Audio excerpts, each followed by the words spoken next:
Yang terhormat dosen pengampu mata kuliah pengantar arsitektur kota, Ibu Dr. Ten Andi Abide STMT dan Bapak Ana Friandirga Ardiansyah Putra Helmi STMT, serta teman-teman sekalian. Puji syukur kita panjatkan kehadirat Allah Subhanahu wa Ta'ala yang telah memberikan kita kesehatan dan juga kesempatan agar kita bisa hadir dalam presentasi kali ini. Salawat dan salam tak lupa kita kirimkan kepada junjungan Nabi besar kita, Nabi Muhammad Sallallahu Alaihi Wasallam. Kami dari kelompok 3 akan mempresentasikan tugas kami. Langsung saja untuk mempersingkat waktu, adapun presentator pertama yaitu Saudara Lawade Ahmad Ramadan. Kepada saudara dipersilahkan. Baik, terima kasih atas kesempatan diberikan kepada saya.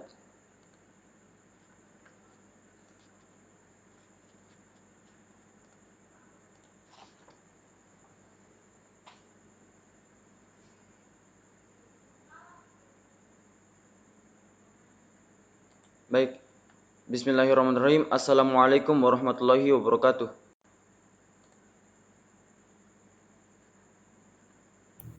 Waalaikumsalam warahmatullahi wabarakatuh.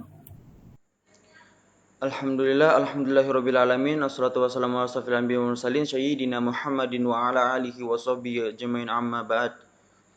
Pertama-tama marilah kita panjatkan puja dan puji syukur kita terhadap kehadirat Allah Subhanahu wa taala, karena atas berkat dan limpahan rahmat-Nya lah kita masih diberikan kesempatan serta kesehatan serta juga kekuatan untuk dapat hadir di forum kali ini untuk melaksanakan presentasi atas tugas besar yang telah kita kerjakan, dan saya sebagai presentator pertama. Tak lupa pula marilah kita haturkan salawat dan salam atas Nabi kita, junjungan kita juga, Nabi besar Nabi Muhammad SAW, karena atas perjuangan beliau yang telah mengantarkan kita dari alam kejahiliaan atau alam kegelapan menuju ke alam terang yang terang benderang seperti yang kita rasakan pada kesempatan kali ini. Oke, saya sebagai presentator kali ini akan membawakan sebuah materi atau sebuah hasil analisis yang berjudul yaitu kajian sistem transportasi di Kabupaten Muna. Oke, sebelum masuk ke pembahasan, alangkah baiknya saya memperkenalkan diri saya dulu. Perkenalkan, saya Lawade Ahmad Ramadan dengan NIM 210211500003, program studi arsitektur dengan kelas 01 atau kelas A. Oke, pokok bahasan yang akan saya bawakan di kesempatan kali ini ada 5, yaitu 1. Sistem transportasi, yang kedua parkiran, yang ketiga jalur pejalan kaki, yang keempat jalur hijau, yang kelima jalur sepeda. Oke, kita masuk yang pertama yaitu transportasi. Nah, sebelum masuk lebih jauh, saya akan membahas tentang Kabupaten Muna terlebih dahulu. Kabupaten Muna adalah merupakan suatu kabupaten kecil yang terletak di Sulawesi Tenggara, yang berbatasan langsung dengan kota Bau-Bau atau lebih tepatnya dengan Pulau Buton. Nah, perkembangan teknologi di daerah ini masih terbilang cukup tertinggal dibandingkan dengan daerah-daerah atau kota-kota di dekatnya, yang yaitu seperti kota Bau-Bau dan kota Kendari atau ibu kota Sulawesi Tenggara. Oke, nah pada dasarnya masalah terbesar transportasi di Kabupaten Muna ada 2, yaitu kerusakan badan jalan dan kurangnya lahan yang digunakan sebagai badan jalan. Nah, berbicara tentang mengenai sistem transportasi di Kabupaten Muna dan kaitannya dengan pemanfaatan lahan, kini mengalami suatu disintegrasi yang dikarenakan oleh banyaknya sebab yang mempengaruhi hal tersebut. Nah, walaupun jumlah kendaraan bermotor di daerah Kabupaten Muna itu masih terbilang sedikit dan jarang membuat kemacetan yang berarti, tetapi kondisi jalan raya yang menghubungkan berbagai daerah mengalami kerusakan yang mengganggu pengguna jalan dan tentunya juga akan dapat menggunakan atau dapat membahayakan nyawa dari sang pengguna jalan tersebut. Nah, di sini saya menampilkan suatu gambar, yaitu gambar dari Jalan Kelinci yang terdapat di Kabupaten Muna. Kita dapat melihat sendiri di situ kondisi jalannya sudah cukup hancur. Nah, untuk yang kedua itu kurangnya lahan yang digunakan sebagai badan jalan. Nah, kita dapat melihat di sini bahwa rumah yang berbatasan langsung dengan jalan raya. Nah, hal ini tentu dapat membahayakan para pengguna jalan karena hal ini dapat menyebabkan ketika terjadi kecelakaan lalu lintas karena mungkin diakibatkan oleh ketika ketidakfokusan sang pengendara dapat terjadi kecelakaan di mana pengendara dapat menabrak halaman rumah warga sekitar yang tidak hanya dapat merugikan sang pengendara tapi juga merugikan sang pemilik rumah. Nah, tapi hal ini sangat sulit untuk diatasi akibat ruang jalan yang sangat sempit dan harus mengambil sedikit dari lahan warga untuk menambah lebar jalan yang terkadang dapat menimbulkan kericuan akibat warga yang tidak menerima lahan miliknya diambil oleh pihak pemerintah. Tidak hanya sampai di situ, terdapat beberapa penjual atau pedagang yang kadang memanfaatkan pinggir jalan sebagai tempat untuk berdagang, di mana hal ini dapat menimbulkan bahaya yang dapat mengancam keselamatan sang pedagang akibat kondisi jalan yang cukup padat. Nah, kita masuk ke materi kedua, yaitu parkiran. Nah, pemanfaatan lahan yang semrawut dan atau juga tidak teratur di Kabupaten Muna menimbulkan permasalahan terhadap lahan parkir yang kurang, yang disebabkan oleh banyaknya tempat keramaian yang tidak menyediakan lahan parkir atau tidak mencukupi untuk menampung banyaknya kendaraan yang ada. Permasalahan parkir di Kabupaten Muna cukup meresahkan karena banyaknya orang-orang yang sengaja memarkirkan kendaraannya tepat di badan jalan yang menghalangi pengendara lain. Hal ini cukup meresahkan karena dapat menimbulkan kemacetan walaupun tingkat kemacetannya tidak parah. Tetapi tetap saja hal ini mengganggu pengguna jalan. Sekali lagi ini disebabkan oleh kurangnya lahan parkir tersebut. Di sini dapat kita lihat beberapa kendaraan, ini tepatnya ada sekitar 5 mobil yang parkir tepat di badan jalan. Ini daerahnya tepat berada di depan suatu bank. Saya tidak perlu menyebutkan nama banknya. Nah, untuk mengatasi hal ini cukuplah sulit diakibatkan kesadaran masyarakat di Kabupaten Muna itu cukup rendah dan juga sosialisasi dari pihak terkait yang juga sangat minim. Ini memerlukan tindakan yang nyata dari para pihak yang terkait untuk membangun lahan parkir yang setidaknya dapat mengurangi tingkat orang-orang yang memarkirkan kendaraannya secara sembarangan dan juga secara terus-menerus mensosialisasikan agar masyarakat dapat memahami untuk tidak memarkirkan kendaraannya di badan jalan yang dapat merugikan orang lain. Nah, kita masuk ke materi ketiga, yaitu jalur pejalan kaki. Kepadatan lalu lintas yang diakibatkan oleh pertumbuhan penggunaan kendaraan yang tinggi dan juga lahan atau ruang gerak pejalan kaki yang minim menimbulkan suatu permasalahan yang menyangkut keselamatan para pejalan kaki tersebut. Nah, berjalan kaki merupakan bagian dari sistem transportasi atau sistem penghubung kota atau juga linkage system yang cukup penting. Karena dengan berjalan kaki, kita dapat mencapai semua sudut kota yang tidak dapat ditempuh oleh kendaraan. Nah, saya mempunyai sebuah kasus di mana itu di Kabupaten Muna jalur pejalan kaki itu kadang tidak ada. Di beberapa lokasi itu jalur pejalan kaki itu sama sekali tidak ada malahan. Ini membuat para pejalan kaki harus menggunakan badan jalan, pinggir-pinggir badan jalan untuk aktivitas berjalan kaki. Seperti yang dilihat di gambar, ini terdapat sebuah sekolah dasar yang berbatasan langsung dengan jalan raya. Nah, hal ini dapat berbahaya bagi para pelajar dari sekolah dasar tersebut karena kita sendiri tahu bahwa para pengguna anak-anak sekolah dasar itu umurnya itu masih sekitar di bawah umur 12 tahunan, di mana pemikiran mereka masih belum matang sekali. Nah, sehingga mungkin saja mereka bermain-main di jalan raya yang notabene-nya itu berbahaya bagi keselamatan mereka sendiri. Nah, kita lanjut ke jalur hijau. Penyediaan ruang terbuka atau RTH di Kabupaten Muna juga sangatlah kurang. Terdapat beberapa jalur yang kurang mendapatkan perlindungan dari tumbuhan hijau. Contohnya seperti jalan lumba-lumba di Kelurahan Laiworu. Nah, ini kondisi jalan lumba-lumba di Kelurahan Laiworu. Kita bisa lihat sedikit dari pohon-pohon yang berada di sekitar jalan raya untuk menciptakan suatu ruang terbuka hijau. Jadi kondisinya ini cukup parah menurut saya. Nah, jalan ini sangat terbuka dan menerima cahaya langsung dari matahari yang menyebabkan suhu dari jalan raya sangat panas, apalagi bagi para pejalan kaki. Untuk mengatasi hal ini, masyarakat perlu bantuan dari pemerintah. Ketidaksesuaian RTH dan dari standar minimumnya menjadi cerminan buruknya perencanaan dan tata kelola di Kabupaten Muna tersendiri. Oleh karena itu, dibutuhkan strategi yang komprehensif menurut saya sebagai upaya penyediaan RTH di Kabupaten Muna yang meliputi tahap planning, organizing, accounting, dan juga controlling. Nah, pada tahap planning itu tersendiri dilakukan perumasan rencana untuk mencapai ketersediaan lahan RTH di Kabupaten Muna.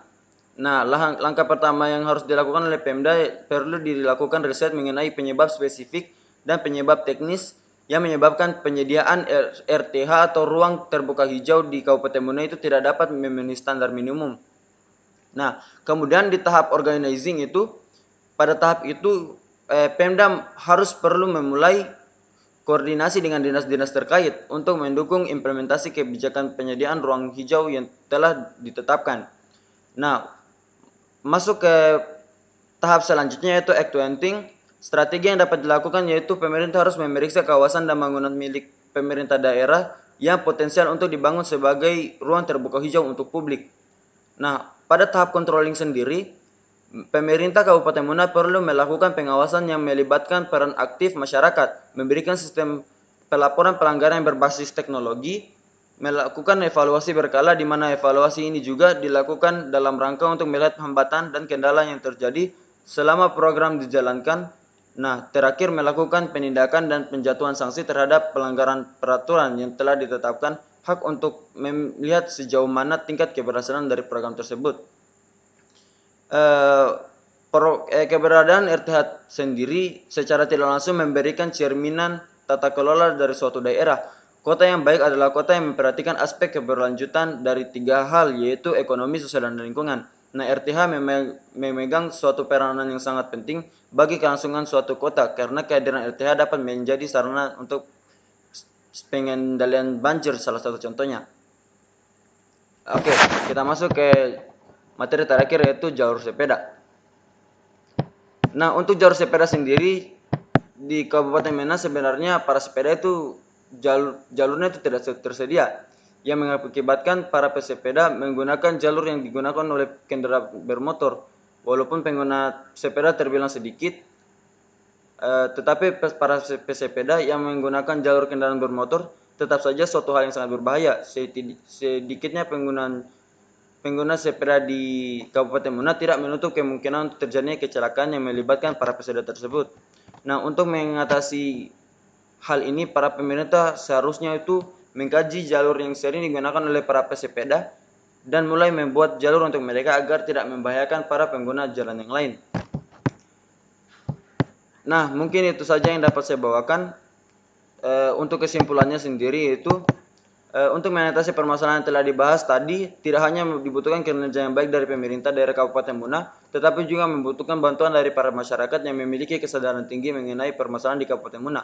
Nah, masalah ini tidak dapat selesai hanya dengan kinerja dari salah satu pihak. Oleh karena itu, pemerintah harus mulai untuk membangun hubungan yang baik dengan masyarakat untuk menyelesaikan permasalahan-permasalahan tersebut. Nah, demikianlah presentasi yang saya bawakan. Lebih dan kurangnya mohon dimaafkan. Wabillahi taufiq wal hidayah. Wassalamualaikum warahmatullahi wabarakatuh. Saya kembalikan ke Dr.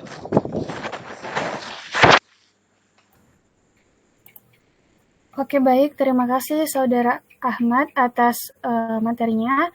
Kepada teman-teman yang ingin bertanya, dipersilahkan.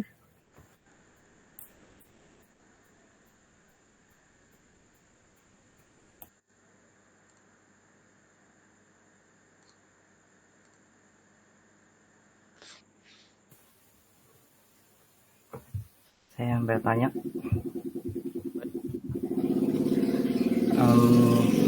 Mengapa perkembangan daerah Kabupaten Muna cukup tertinggal dibandingkan dengan kota di sekitarnya seperti kota Ubau-Ubau dan kota Kendari? Terima kasih.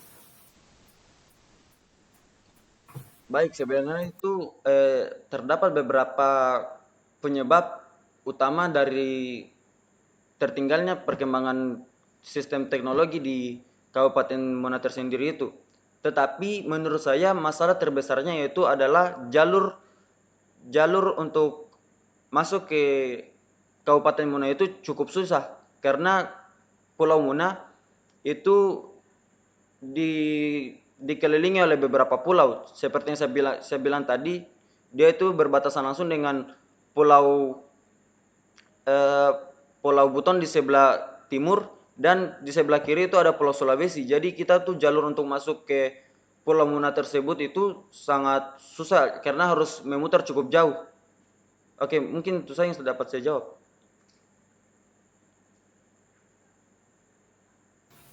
Ya, terima kasih jawabannya. Mungkin saya bisa lebih memahaminya. Terima kasih atas jawaban yang diberikan.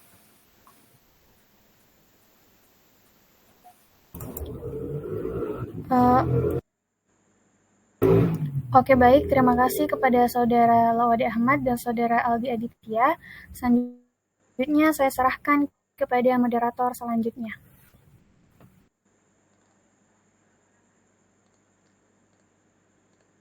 Oke, bismillahirrahmanirrahim. Assalamualaikum warahmatullahi wabarakatuh. Saya atas nama Lawade Ahmad Ramadan akan menjadi moderator untuk pemateri kedua, yaitu Saudari Siti Nur Khaliza Lutfiah. Nah, untuk memperpendek waktu, untuk tanpa membuang banyak waktu, saya serahkan kepada presentator, kepada Saudari Nur Khaliza Lutfiah. Saya persilahkan.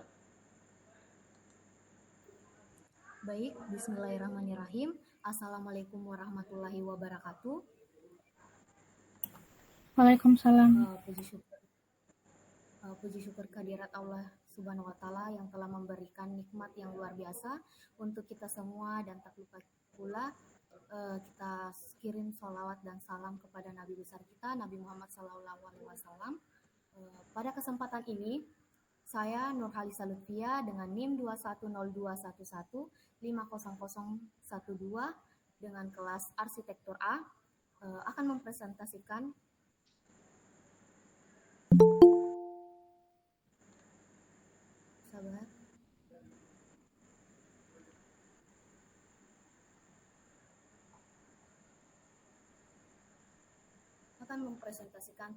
tugas besar analisis arsitektur Kota Makassar, wilayah Pantai Losari. Yang pertama, latar belakang. Perancangan kota merupakan arahan bagi terwujudnya suatu lingkungan binaan fisik yang layaknya dan sesuai dengan aspirasi masyarakat. Berkembangnya jumlah penduduk dalam suatu kota diikuti dengan berkembangnya pada pusat kota yang tidak terlepas dari aktivitas yang ada. Pusat kota yang semakin berkembang akan memiliki hubungan dengan arsitektur dan perancangan kota yang pada akhirnya memberikan pengaruh pada wajah kota. Kondisi yang dapat diamati bangunan dan beberapa spot di daerah Pantai Losari tersebut, sehingga nantinya wilayah tersebut menjadi ciri khas dan ikon Kota Makassar. Ada begitu banyak wilayah yang dapat menggambarkan ciri khas dari Kota Makassar sekitaran Pantai Losari. Kita masuk di gambaran umum dan deskripsi demografi Kota Makassar. Ini dia peta seluruh wilayah Kota Makassar. Kota Makassar merupakan dataran rendah dengan ketinggian yang bervariasi antara 1 sampai 25 meter di atas permukaan laut. Pada akhir tahun 2019, wilayah administrasi Kota Makassar terdiri dari 15 kecamatan. Luas daratan masing-masing kecamatan. Awal kota dan bandar Makassar berada di muara Sungai Talo dengan pelabuhan niaga kecil di wilayah itu pada penghujung abad ke-15. Hanya dalam seabad saja, Makassar menjadi salah satu kota niaga terkemuka di dunia yang dihuni dari lebih dari 100.000 orang, kota terbesar ke-20 dunia. Sampai pada pertengahan abad ke-17, Makassar berupaya merentangkan kekuasaannya ke sebagian besar Indonesia Timur dengan menaklukkan Pulau Selayar dan sekitarnya, kerajaan-kerajaan Wolio di Buton, Bima di Sumbawa, Banggai dan Gorontalo di Sulawesi bagian timur dan utara, serta mengadakan perjanjian dengan kerajaan-kerajaan di Seram dan pulau-pulau lain di Maluku. Secara internasional, Sebagai salah satu bagian penting dalam dunia Islam, Sultan Makassar menjalin hubungan perdagangan dan diplomatik yang erat dengan kerajaan-kerajaan Banten dan Aceh di Indonesia Barat, Golconda di India, dan Kekaisaran Ottoman di Timur Tengah. Hubungan Makassar dengan dunia Islam diawali dengan kehadiran Abdul Makmur Khatib Tunggal atau Dato' Ribandang yang berasal dari Minangkabau, Sumatera Barat, yang tiba di Talok atau di sekarang Makassar pada bulan September 1605. Beliau mengislamkan Raja Goa ke-16 Imangarangi Daeng Mandrabya dengan gelar Sultan Alauddin, memerintah tahun 1593 sampai 1639, dan dengan mengkubumi Imalingkang Daeng Manyori Kareng Katangka yang juga sebagai Raja Talok. Tanggal inilah yang selanjutnya diperingati sebagai Hari Jadi Kota Makassar sejak tahun 2000. Yang sebelumnya Hari Jadi Kota Makassar diperingati pada tanggal 1 April setiap tahunnya. Para Ningrat Makassar dan rakyatnya dengan giat ikut dalam jaringan perdagangan internasional dan interaksi dengan komunitas kota yang kosmopolitan itu. Makassar merupakan salah satu perpustakaan ilmiah terbesar di dunia, dan para sultan tak segan-segan memesan barang-barang paling mutakhir dari seluruh pelosok bumi termasuk bola dunia dan teropong terbesar pada waktunya. Kita masuk di pemerintahan. Kota Makassar pada tanggal 1 September 1971 berubah namanya menjadi Kota Ujung Pandang setelah diadakan perluasan kota dari 21 km persegi menjadi 175,77 km persegi. Namun kemudian pada tanggal 13 Oktober 1999 berubah kembali namanya menjadi Kota Makassar.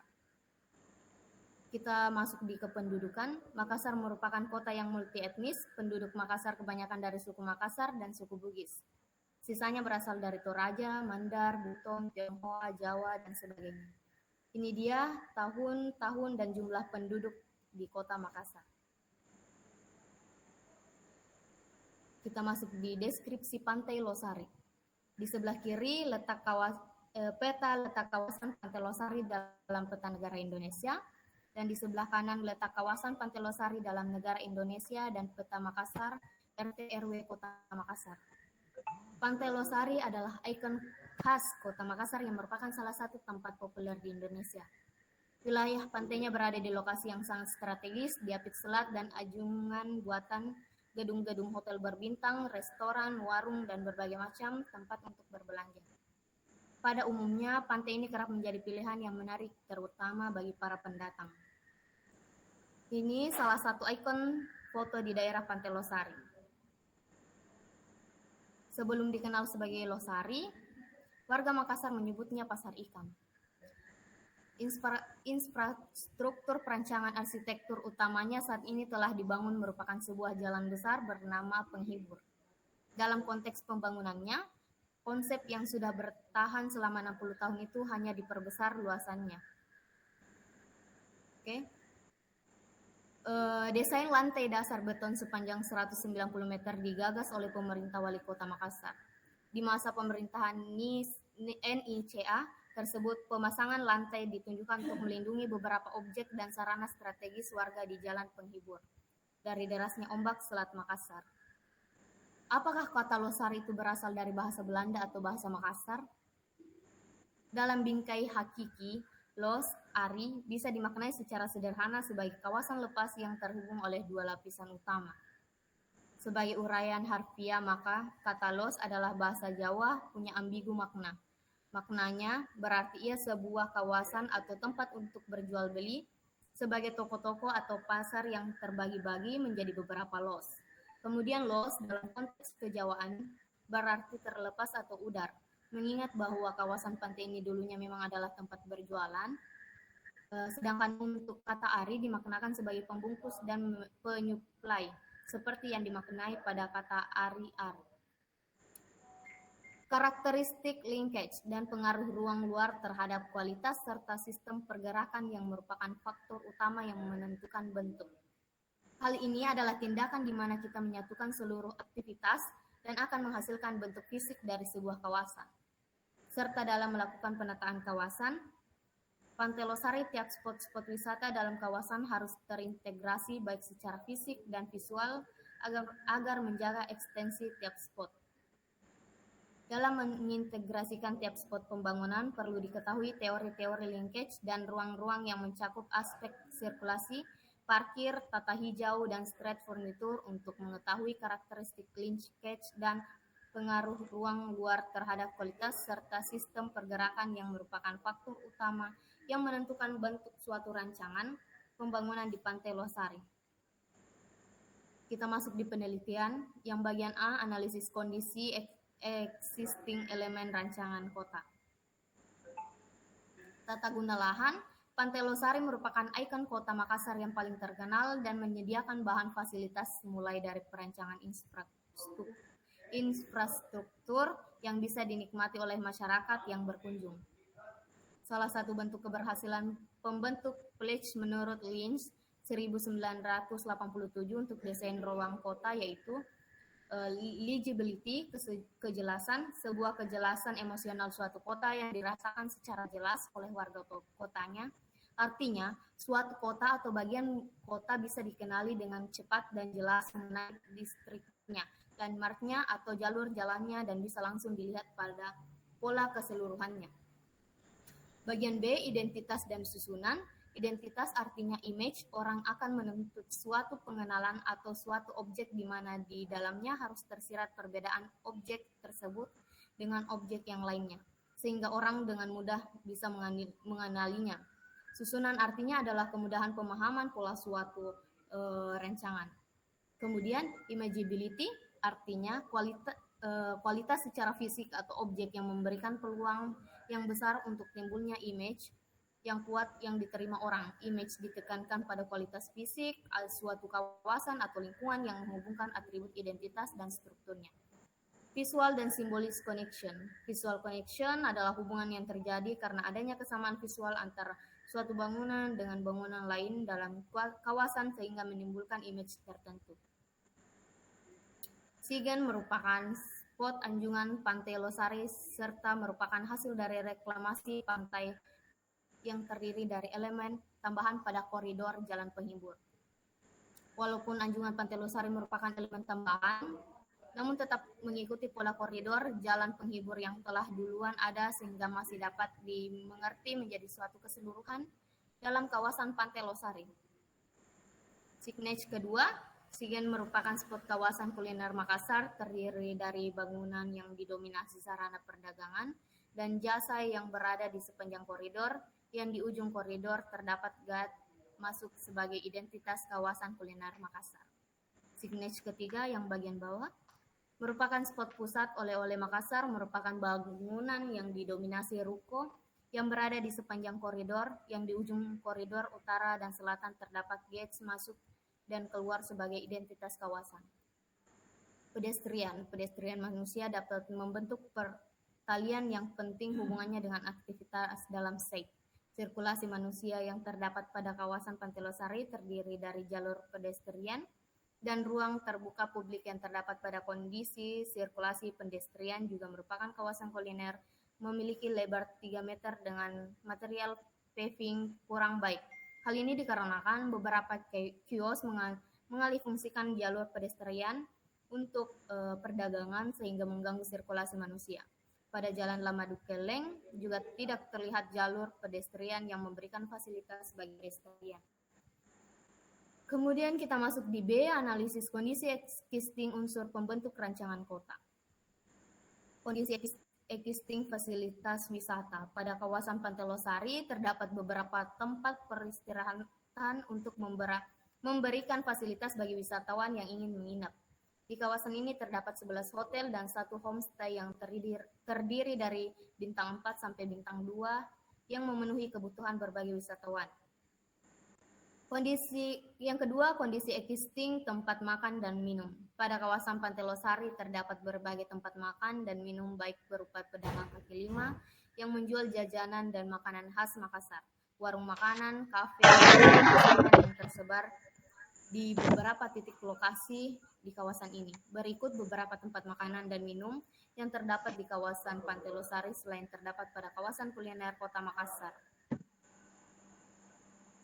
Yang ketiga, kondisi existing fasilitas umum. Fasilitas umum adalah fasilitas yang menunjang fungsi kawasan Pantai Losari. Fasilitas ini memberikan kemudahan bagi wisatawan untuk memenuhi kebutuhan hidupnya.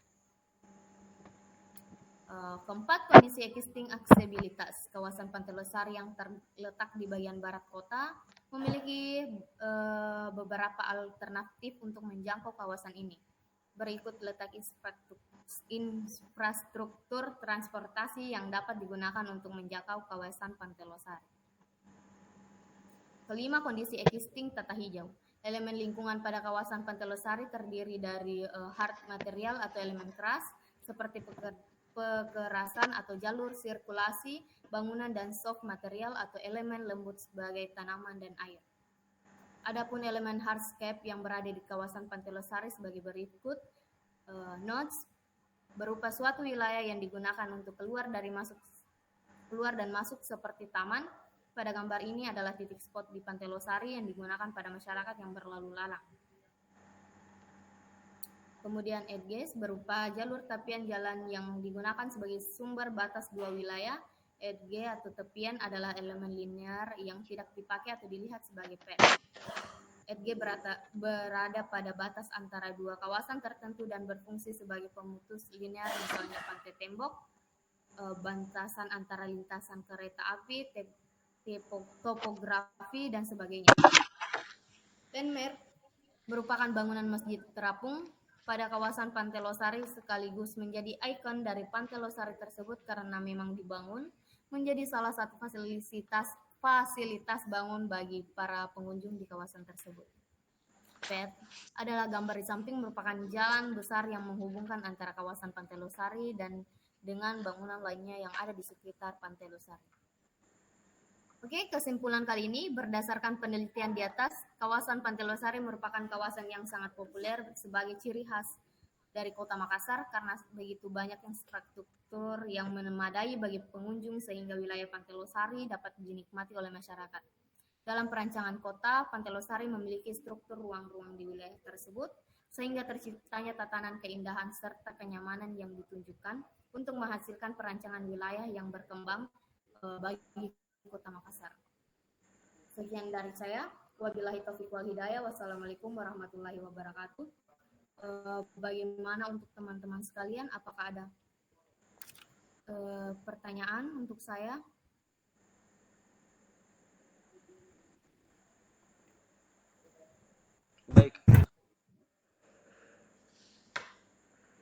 Baik, apakah ada pertanyaan untuk Saudari Nur Khaliza Lutfiah? Saya. Baik, silakan. Baik, silakan.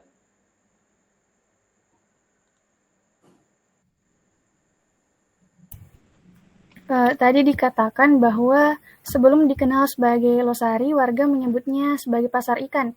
Nah, apa alasan kenapa Losari ini disebut sebagai pasar ikan? Terima kasih. Oke, baik. Terima kasih atas pertanyaan yang diberikan oleh Aulia. Saya akan menjawab pertanyaannya. Apa alasan mengapa Losari dulu dikenal sebagai pasar ikan? Di masa itu, banyak pedagang pribumi yang berjualan di pagi hari. Di pagi hari dimanfaatkan sebagai pasar ikan, dan kemudian sore hari dan menjelang malam hari, pedagang memanfaatkannya sebagai berjualan makanan ringan khas Makassar. Sekian dari saya. Bagaimana jawaban? Baik, terima kasih atas jawabannya. Saya mengerti. Terima kasih, Aul. Baik, saya sebagai moderator pada presentasi kali ini mencukupkan presentasi dari Saudari Nur Khaliza Lutfiah. Lebih dan kurangnya saya mewakili untuk meminta maaf. Untuk memsingkat waktu, demikianlah. Wabillahi taufiq wal hidayah. Wassalamualaikum warahmatullahi wabarakatuh. Saya serahkan kepada moderator selanjutnya.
Baik, bismillahirrahmanirrahim. Assalamualaikum warahmatullahi wabarakatuh.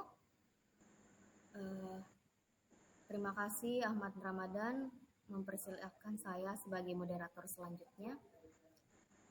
Saya Nurhalisa Lutfia sebagai moderator sekarang mempersilahkan Aldi Aditya Jabir untuk mempresentasikan hasil dari tugas besarnya.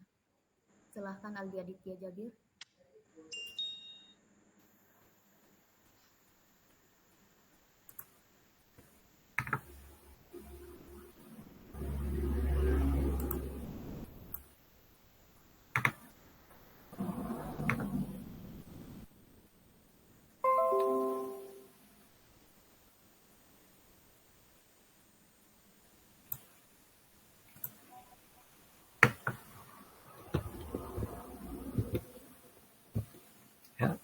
Assalamualaikum warahmatullahi wabarakatuh. Pertama-tama, marilah kita panjatkan puja dan puji syukur kita atas kehadirat Allah Subhanahu wa Ta'ala.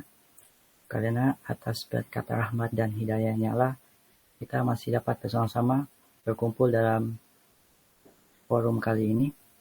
Salawat serta salam tak lupa juga kita aturkan kepada junjungan kita, Nabi besar baginda Rasulullah SAW, karena atas berkat perjuangan beliaulah kita dapat terbebas dari zaman jahiliyah menuju zaman yang terang benderang. Untuk mempersingkat waktu, saya Aldi Aditya Jabir dengan NIM 2102115011006 akan memulai presentasi saya dengan judul Sistem Transportasi di Kota Bau-Bau. Sebelumnya, saya akan memperkenalkan Kota Bau-Bau. Kota Bau-Bau adalah salah satu kota di Provinsi Sulawesi Tenggara yang terletak di samping Pulau Muna yang seperti dijelaskan kepada Saudara Ahmad tadi. Lanjut materinya. Pada kali ini ada 6 pembahasan yang akan saya bacakan. Yang pertama, sistem transportasi. Yang kedua, jalur pejalan kaki. Yang ketiga, jalur pesepeda. Yang keempat, area parkir. Kelima, jalur hijau. Dan keenam, kawasan konservasi. Sistem transportasi. Transportasi merupakan suatu sarana yang hampir di setiap kota masyarakat pasti menggunakannya. Kebutuhan akan sarana transportasi sudah menjadi kebutuhan pokok bagi masyarakat di seluruh dunia. Karena dengan transportasi, masyarakat dapat lebih mudah berpindah dari suatu tempat menuju ke tempat lain tanpa harus menghabiskan banyak waktu dan tenaga. Dengan adanya transportasi, waktu lebih efisien digunakan pada hal-hal yang lebih berguna. Sistem transportasi pada saat ini sudah banyak, contohnya seperti bus, mobil, motor, kereta, dan lain-lain. Lanjut, sistem transportasi di Bau-Bau. Di Bau-Bau, masalah kemacetan sudah menjadi masalah yang belum dapat diselesaikan oleh pemerintah di kota Bau-Bau. Banyaknya masyarakat yang memilih menggunakan kendaraan pribadi menjadi alasan terjadinya kemacetan di kota Bau-Bau. Hal ini diperparah lagi oleh banyaknya para pedagang kaki lima yang menggunakan bahu jalan sebagai tempat untuk mendirikan lapak dagangan mereka. Hal ini menyebabkan saat ada pelanggan yang ingin mampir di suatu toko, mereka harus memarkirkan mobil atau motor mereka di pinggiran jalan sehingga jalur di daerah tersebut menjadi sempit sehingga menyebabkan kemacetan. Yang kedua, jalur pejalan kaki. Jalur pejalan kaki adalah jalur yang digunakan oleh manusia untuk berpindah ke tempat lain dengan berjalan kaki. Pembuatan jalur pejalan kaki yang baik diharapkan mampu membuat orang-orang agar memilih pejalan kaki di suatu tempat yang lebih dekat. Pejalan kaki memiliki banyak manfaat, contohnya bisa membuat badan menjadi lebih sehat. Yang kedua, menghemat uang karena tidak memerlukan bensin untuk berjalan kaki. Yang ketiga, tidak mengakibatkan naiknya polusi. dengan berjalan kaki, mungkin kita bisa menemukan hal-hal baru saat jalan, misalnya teman atau apa saja di jalan. Seperti contoh pada gambar, jalur pejalan kaki dibuat senyaman mungkin agar para masyarakat lebih memilih berjalan kaki ketimbang menggunakan mobil. Jalur pejalan kaki di Bau-Bau. Kondisi jalur pejalan kaki di beberapa tempat di kota Bau-Bau berbeda-beda tergantung lokasi lingkungannya. Contohnya seperti gambar pertama ini lokasinya ada di Jalan Beto Ambari. Pada jalan ini daerahnya lebih terawat karena pada daerah ini dikhususkan untuk pendidikan, pemerintahan, dan beberapa macam instansi pemerintahan. Oleh karena itu daerah sini menjadi lebih teratur. Di gambar kedua, jalur pejalan kaki dipenuhi banyak pedagang kaki lima. Pada daerah ini karena menjadi pusat perdagangan sehingga jalur pejalan kakinya tidak terawat. Seperti pada gambar, banyak pedagang kaki lima yang memenuhi jalur pejalan kaki sehingga para pejalan kaki sulit untuk melewati jalur tersebut. Mereka harus memutar melewati jalan raya sehingga terjadi kemacetan. Yang keempat, jalur pesepeda. Jalur pesepeda merupakan jalur khusus yang digunakan untuk para pengguna sepeda ataupun kendaraan-kendaraan non-mesin seperti becak dan gerobak. Biasanya jalur ini berada di sebelah tepi dari jalan raya umum dan tidak juga berada pada trotoar. Biasanya jalur ini ditandai dengan warna hijau sebagai tanda bahwa itu adalah jalur pesepeda. Namun jalur pesepeda di Bau-Bau belum diadakan. Biasanya para pengendara sepeda berkendara di jalan raya, jalur khusus untuk para pengguna motor maupun mobil. Hal ini mengakibatkan terjadinya kemacetan karena banyak orang yang ingin menghindari agar tidak menabrak sehingga mereka menjadi lebih pelan untuk membawa kendaraan. Hal itu juga membahayakan bagi pengguna sepeda itu sendiri. Area parkir. Area parkir biasanya terdapat pada pinggiran jalan, ditandai dengan garis miring putih sebagai tanda lokasi parkiran. Biasanya area parkir ini dibagi menjadi dua macam seperti khusus mobil ataupun motor. Area parkir di Bau-Bau. Area parkir di daerah Bau-Bau memiliki kondisi yang berbeda tergantung lingkungannya. Yang pertama, gambar pertama merupakan lahan parkir di tempat wisata Pantai Kamali. Di daerah ini karena lokasinya parkirannya merupakan parkiran khusus, jadi tidak ada pedagang kaki lima yang berjualan di daerah parkir sehingga parkiran menjadi lebih terawat. Yang kedua, parkiran di Lipo Plaza Puton. Karena di sini juga merupakan parkiran khusus, jadi tidak ada pedagang kaki lima yang menempati parkiran-parkiran tersebut. Dan sehingga juga parkirannya menjadi lebih terawat. Yang ketiga, ini parkiran di salah satu pusat perbelanjaan di Kota Bau-Bau, yaitu Karya Nugraha. Di sini dapat kita lihat banyak kendaraan yang bahkan memarkir kendaraannya di bahu jalan, yang seharusnya mereka memarkirnya pada tempat parkir yang sudah disediakan. Hal ini dikarenakan pada lahan parkir banyak ditempati para pedagang kaki lima yang memakainya untuk mendirikan lapak-lapak dagangan mereka. Jalur hijau. Jalur hijau adalah daerah atau tempat atau lapangan yang ditanami rumput dan tanaman perindang yang berfungsi menyegarkan hawa dalam kota. Tidak boleh digunakan untuk bangunan, perumahan, dan sebagainya. Contohnya seperti pada gambar di bawah ini, pada jalur hijau ini terdapat banyak pohon di pinggir jalan, dan di sekitarnya pun menjadi lebih hijau. Hal ini bertujuan agar mengurangi polusi yang diakibatkan oleh kendaraan dan juga membuat jalur pejalan kaki menjadi lebih teduh, sehingga para masyarakat lebih nyaman saat berjalan kaki.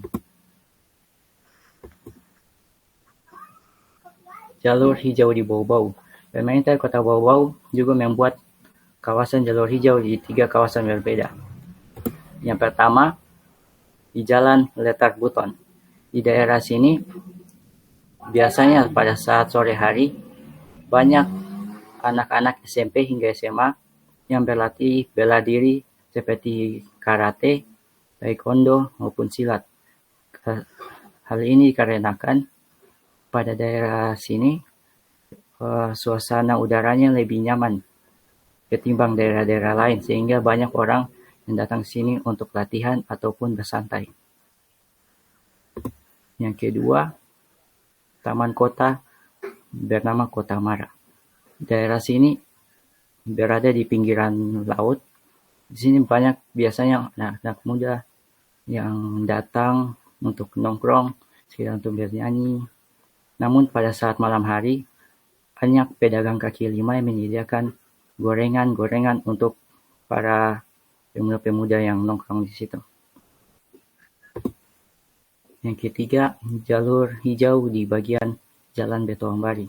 Pada jalan ini berbeda dengan jalur hijau sebelumnya, karena pada jalur ini masih pohon-pohonnya masih terbilang jarang dan masih dapat ditemui ada beberapa bagian yang kosong.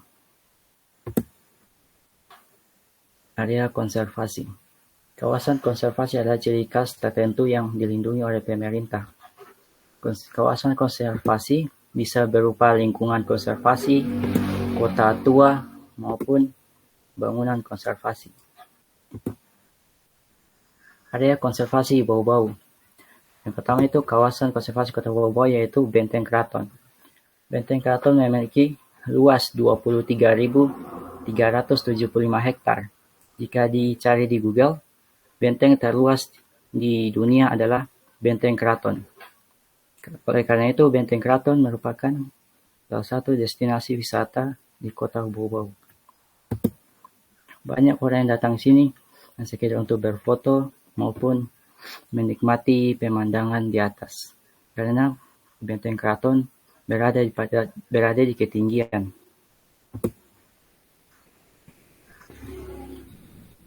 Area konservasi lainnya yaitu yang pertama air terjun Tirta Rimba.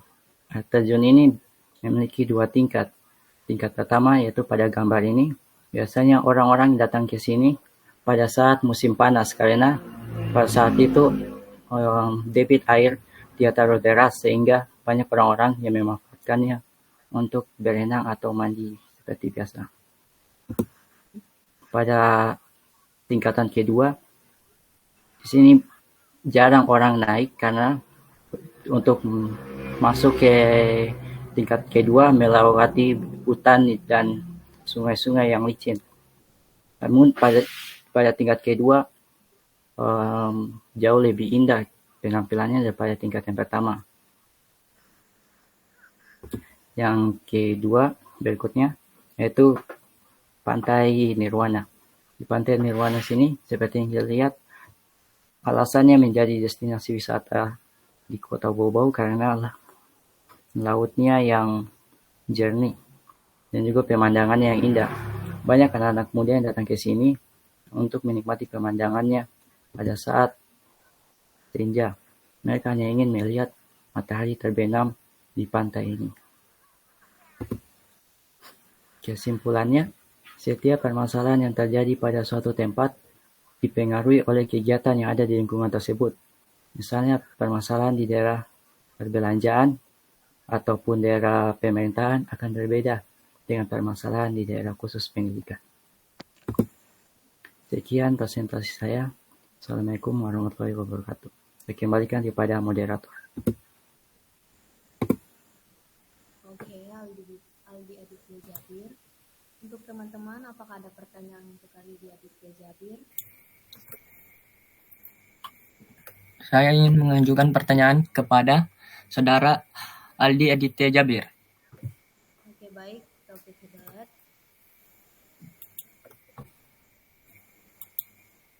Assalamualaikum warahmatullahi wabarakatuh. Perkenalkan, nama saya Taufik Hidayat. Ingin mengajukan pertanyaan kepada Saudara Aldi Aditya Jabir. Jelaskan upaya yang harus dilakukan pemerintah dalam menangani kemacetan khususnya akibat pedagang kaki lima. Ya, terima kasih.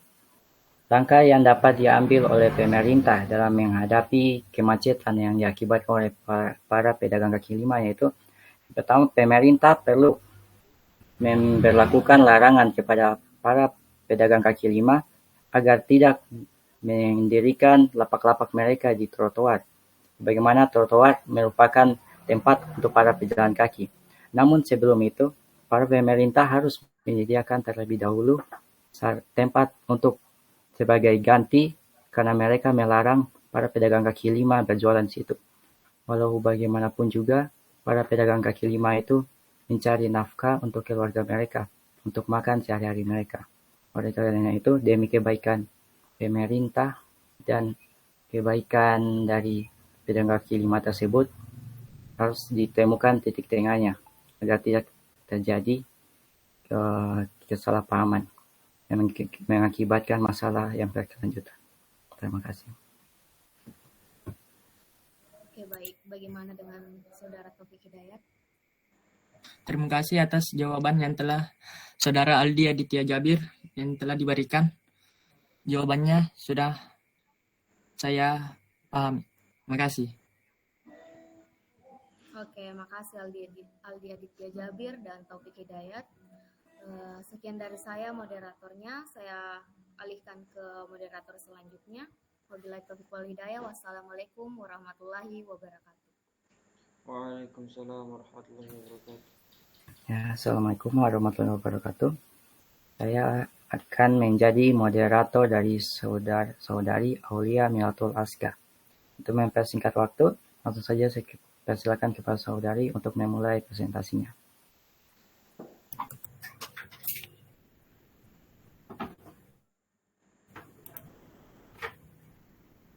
Oke, baik. Terima kasih atas kesempatan yang diberikan. Assalamualaikum warahmatullahi wabarakatuh. Puji syukur kita panjatkan kehadirat Allah Subhanahu wa Ta'ala atas nikmat yang telah diberikan, dan tak lupa salawat serta salam kita kirimkan kepada junjungan Nabi besar kita, Nabi Muhammad Sallallahu Alaihi Wasallam.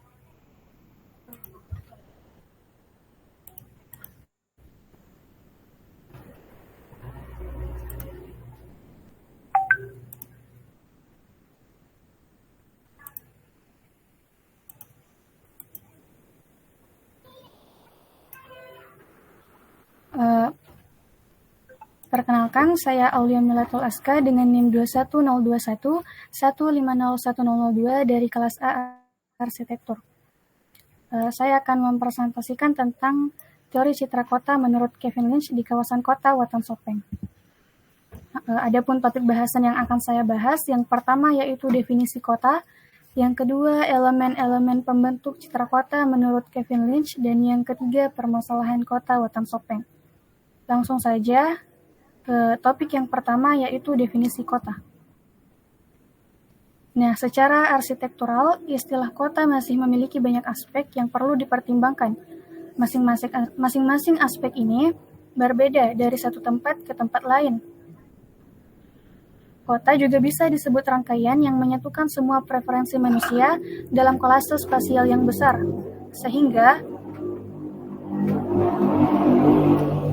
sehingga dapat dikatakan bahwa kota merupakan suatu instansi yang meliputi pusat industri, perdagangan, pendidikan, dan juga pemerintahan.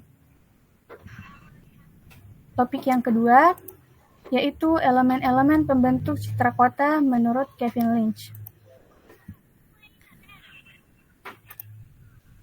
Nah, adapun elemen-elemen pembentuk citra kota menurut Kevin Lynch itu ada 5. Yang pertama adalah path, nodes, edges, district, dan juga landmark. Yang pertama adalah path atau jalur. Menurut Kevin Lynch, elemen path pada kota adalah sebuah elemen yang dapat dirasakan langsung oleh manusia ketika berjalan melewati suatu kota. Nah, contoh sederhana yang diberikan oleh Kevin Lynch adalah sebuah jalan raya, jalur pejalan kaki, dan sebagainya. Nah, contoh path yang saya ambil dari kota Watan Sopeng itu dapat kita lihat itu pada Jalan Merdeka, Jalan Atang Benteng, dan juga Jalan Kemakmuran.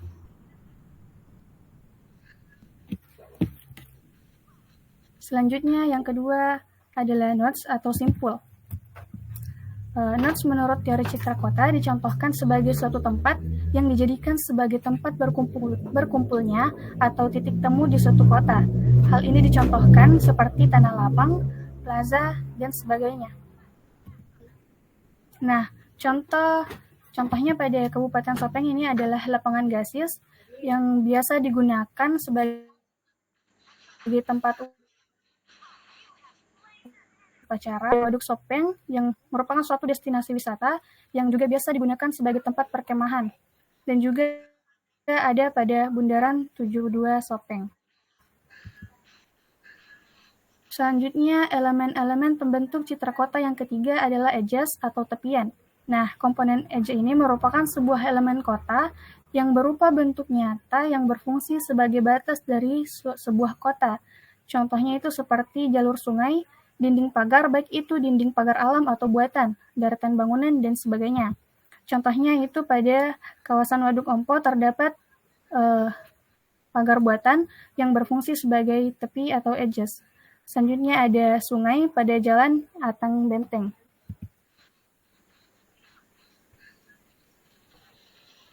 Elemen pembentuk citra kota selanjutnya adalah distrik. Elemen distrik digambarkan oleh Kevin Lynch adalah sebuah tempat yang memiliki unsur ciri khas yang mirip atau sama. Contohnya adalah pembagian kawasan berdasarkan bentuk bangunan. Nah, karakteristik fisik yang menentukan distrik adalah kontinuitas tematik yang terdiri dari berbagai komponen yang tidak ada ujungnya, yaitu tekstur, ruang, bentuk, detail, simbol, jenis bangunan, penggunaan, aktivitas, penghuni, tingkat pemeliharaan, dan juga topografi. Nah, contohnya pada Kabupaten Sopeng ini dapat kita lihat pada Tripod 8 dan juga deretan bangunan yang terdapat pada Jalan Kemakmuran. Nah, elemen pembentuk citra kota yang terakhir itu adalah landmark. Landmark ini merupakan sebuah bangunan atau tugu atau sesuatu yang membuat masyarakat menjadikan bangunan atau tugu tersebut sebagai ikon di sebuah kota. Nah, contoh landmark sebagian besar adalah sebuah tugu atau patung atau monumen yang cukup ikonik dan dikenal oleh masyarakat yang tinggal di kota tersebut atau di luar kota tersebut. Nah, contoh landmark dari Kabupaten Sopeng ini adalah Villa Juliana yang merupakan peninggalan Belanda, dan juga Masjid Raya, Masjid Agung Darussalam, dan juga Taman Kalong. Oke, baik, kita beralih ke materi yang terakhir, yaitu permasalahan-permasalahan di kota Watan Sopeng. Yang pertama itu adalah area parkir. Nah, parkir ini merupakan salah satu komponen atau aspek yang tidak terpisahkan dalam kebutuhan transportasi, karena transportasi dari waktu ke waktu terus berkembang. Nah, pemanfaatan transportasi ini dapat dilihat dari berbagai kegiatan masyarakat, yakni manfaat ekonomi, manfaat sosial, manfaat politis, dan sebagainya. Nah, dengan meningkatnya alat transportasi, maka permintaan akan lokasi parkir akan semakin meningkat juga. Jika lokasi parkir tidak tercukupi, maka akan menyebabkan pelanggaran. Contohnya ini kita bisa lihat pada Jalan Pemuda dan Jalan Kemakmuran. Di sana kita lihat banyak kendaraan yang parkir di bahu jalan. Tentunya hal ini akan menimbulkan permasalahan baru, seperti kemacetan, penyempitan jalan, dan bahkan kecelakaan lalu lintas. Yang kedua adalah jalur hijau, yang merupakan daerah hijau di sekitar lingkungan permukiman atau sekitar kota yang bertujuan mengendalikan pertumbuhan pembangunan, mencegah dua kota atau lebih menyatu, mempertahankan daerah hijau, rekreasi, ataupun daerah resapan hujan. Nah, terdapat beberapa struktur pada jalur hijau, yaitu pada sisi jalan, median jalan, maupun lalu lintas.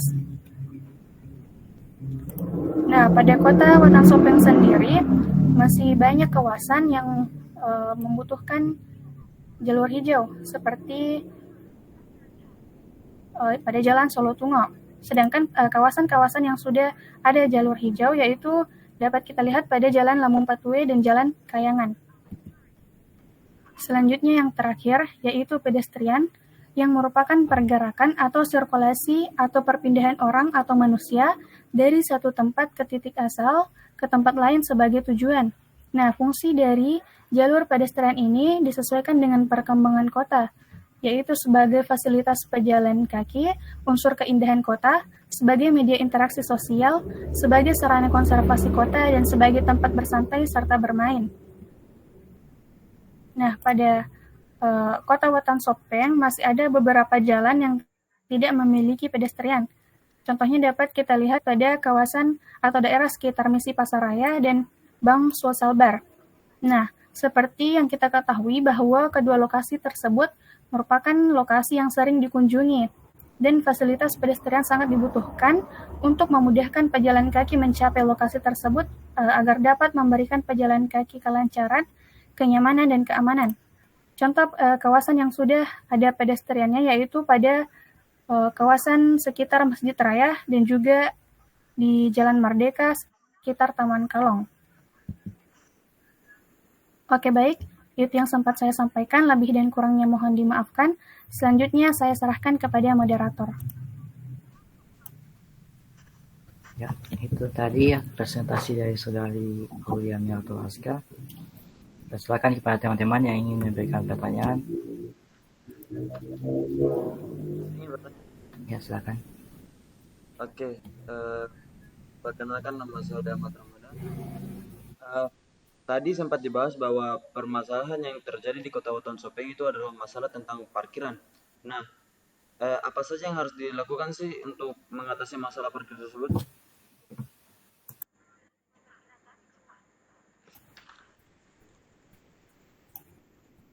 Oke, baik. Terima kasih atas pertanyaannya. Nah, solusi untuk permasalahan menggunakan beberapa tahapan, yaitu tahapan perencanaan, tahapan pembangunan, tahapan pengelolaan, dan juga tahapan pengaturan. Yang pertama itu tahapan perencanaan, yaitu menyusun tujuan utama pemecahan masalah perparkiran. Setelah melewati tahap perencanaan ini, dilanjutkan ke tahap pengembangan guna mencapai tujuan tahap perencanaan. Nah, tahap pengelolaan melanjutkan dari tahap pembangunan dengan mengelola fasilitas parkir untuk menjaga keseimbangan antara kapasitas dan juga kebutuhan. Yang terakhir itu tahap pengaturan, di mana pada tahap ini parameter parkir diperhitungkan agar tidak menimbulkan masalah baru akibat ketidakseimbangan antara massa dan kapasitas. Baik. Sekian, bagaimana dengan Saudara Ahmad? Baik, terima kasih atas penjelasan yang telah diberikan, saya dapat memahaminya. Oke, makasih. Ya, sekian tadi presentasi dari Saudari Aulia Miarto Aska. Lebih dan kurangnya mohon dimaafkan. Tutup. Wassalamualaikum warahmatullahi wabarakatuh. Waalaikumsalam warahmatullahi wabarakatuh. Di pause.